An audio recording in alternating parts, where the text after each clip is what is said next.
Hello, my fancy feather bottoms. Welcome to today's installation of Why Come No One Told Me That, which is my series where I go in depth on the different steps of makeup and skincare in little segments. We'll see how much longer this series is called Why Come No One Told Me That instead of How Come No One Told Me That, because at first I thought it was really funny when people would be like, actually it's how come, not why come, and now it just makes me kind of sad.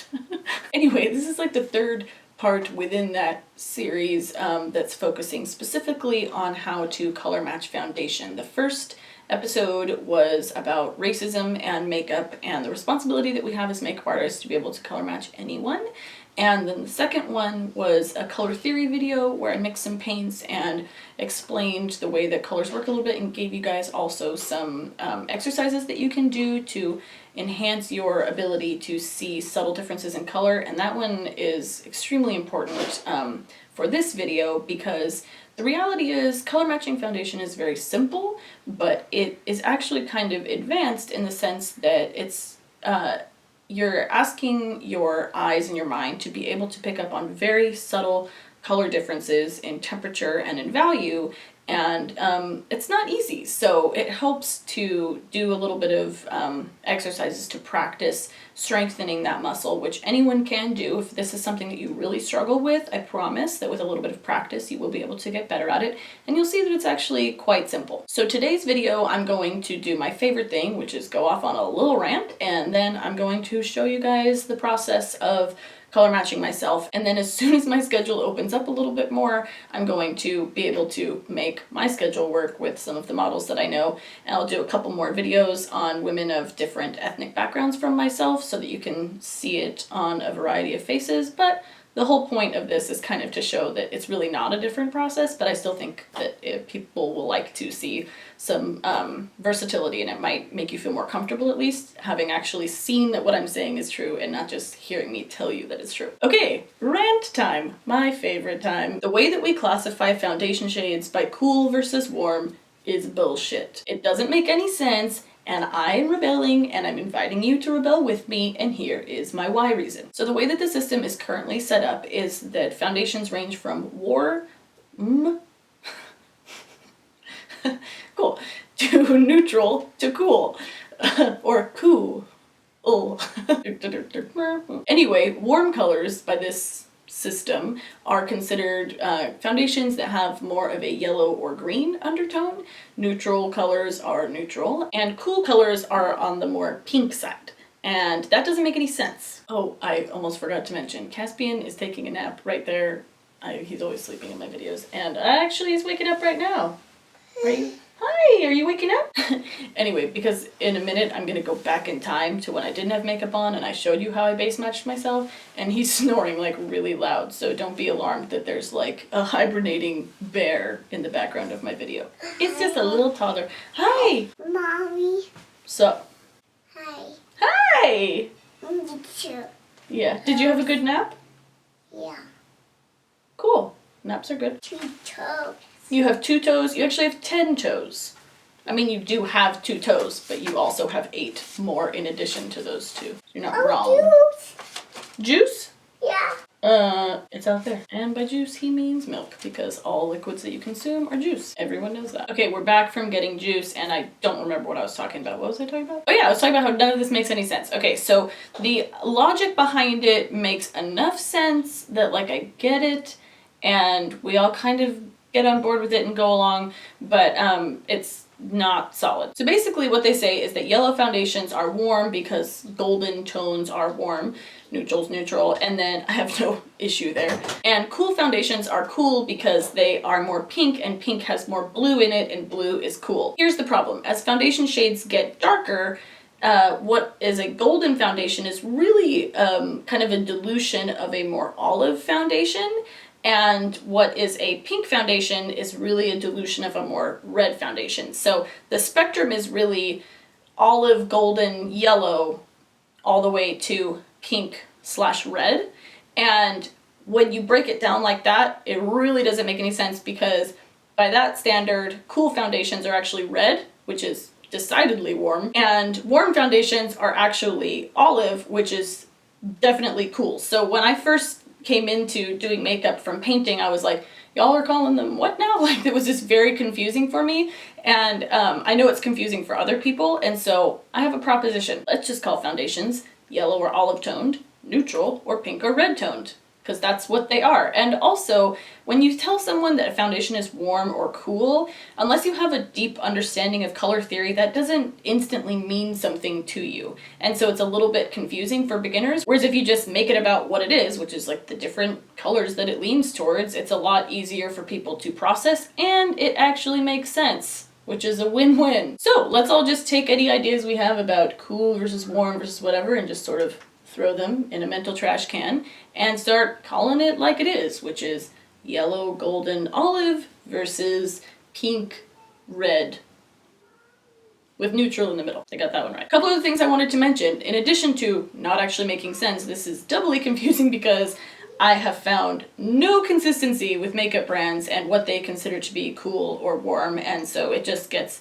very wonky, and I think that's another reason why I am right and we should all listen to me. And trying to classify things in a category like warm or cool is a very left brain activity, and being able to see what colors are is a very much right side of the brain task. So the left side of the brain wants to organize things and make generalizations and make it so you can process it, and it's great, and it's a very important part of your brain.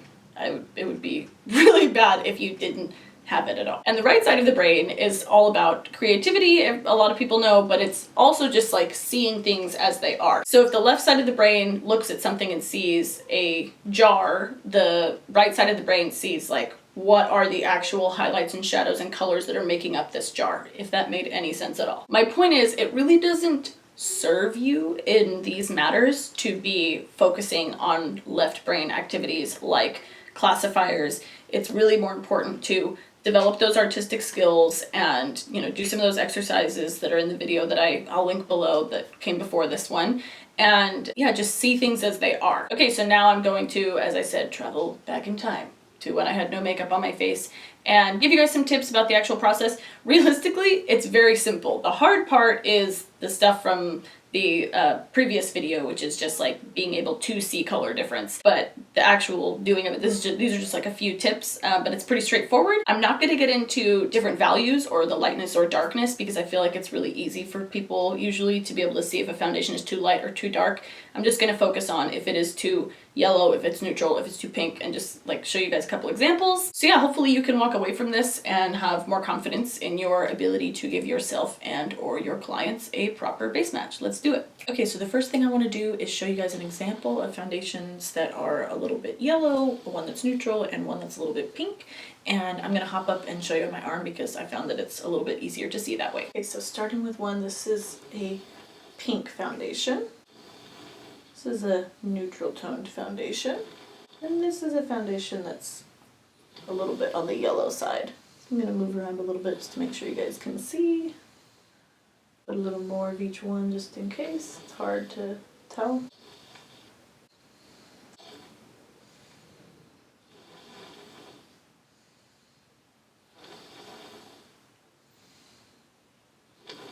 Okay, so now that you have kind of a visual understanding of what I'm talking about, let's talk about the steps in actually color matching yourself for foundation. So the first thing that you want to do before you go to the store or anything is a little bit of self-evaluation to kind of familiarize yourself with the areas where you have differences in color and kind of get an idea of what's going to be your best option as far as where to test your foundation swatches. So I recommend just taking off all your makeup and making sure that you're wearing a shirt or something or a towel that's not like a bright distracting color. It's like flesh toned or white or gray or black, and just checking yourself out in natural light in the mirror and just taking note of if your neck is much lighter than your forehead. Just kind of get an idea because everybody has a lot of different colors going on in their face. Usually there's more redness around the center. Sometimes there's discoloration or darkness around the mouth and chin area. It's different for everyone, but just try to really look. Sometimes it's a little bit hard to tell, and I recommend using like a foundation that you already have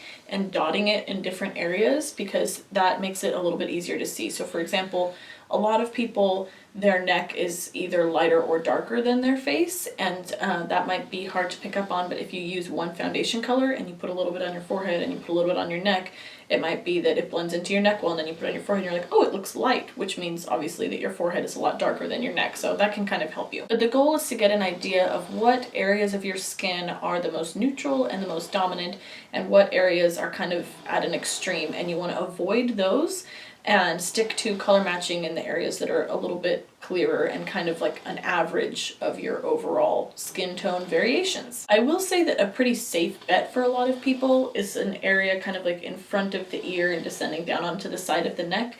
It's good because it's centrally located, literally, and this area tends to be relatively clear of pigmentation and acne, which is usually more like in the center of the face or up around the forehead. But anyway, you just want to go into the store already having an idea of where you want to match, because, you know, some people are like, you match on your neck or you match on wherever, your weenus, but it realistically is just, it's different for everybody. And so I know that sometimes it seems like I'm taking information away from you guys because I'm telling you like, well, this formula that people give you doesn't necessarily always work, but my goal is to give you an understanding of like why we're doing things and how to do them so that you can actually be more precise with your own personal execution, if that makes sense. So for me personally, right now, because I have not been following my own advice and have been very stressed, I'm breaking out a lot. So I want to avoid color matching in these areas where I've got a lot of redness and acne, because that's not what I want to spread all over.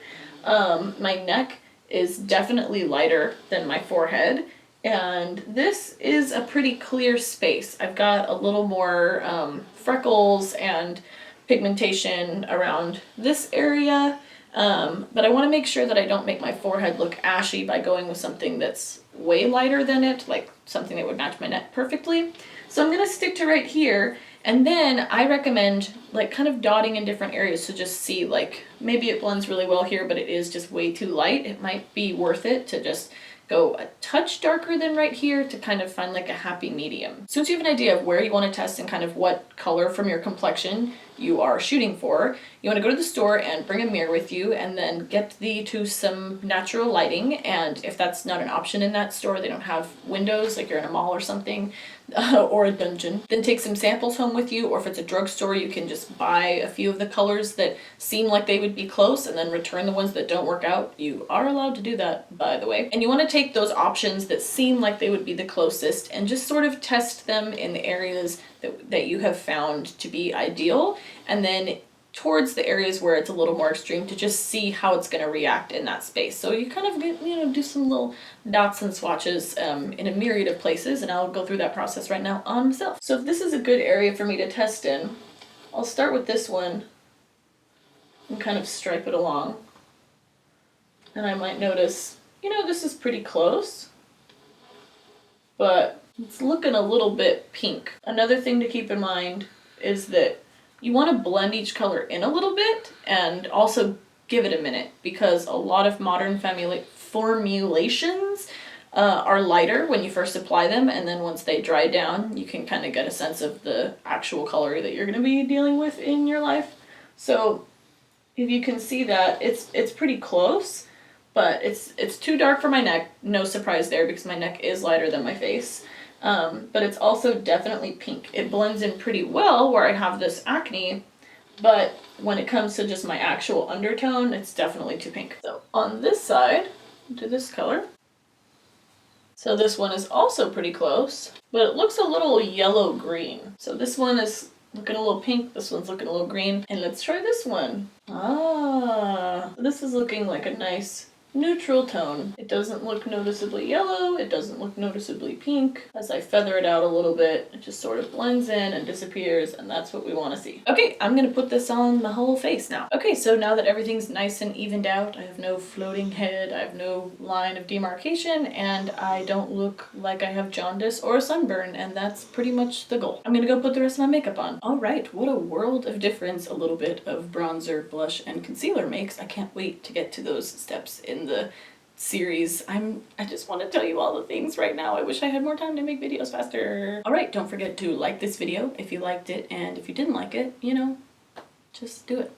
dislike it. And while you're at it, follow me on Snapchat, Instagram, and Twitter at Kiki Makeup, and subscribe to my channel, or be attacked by a horde of panda bears, which sounds cute, but it would, I think, in reality be really scary, like how when you hear about going swimming with dolphins, you're like, ooh, that sounds magical and wonderful, but when you actually swim with dolphins, you're like, oh my god, that's a giant fish, and they have a lot of teeth, what the heck?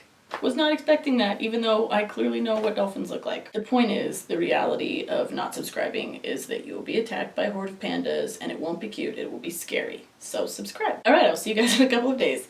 Goodbye.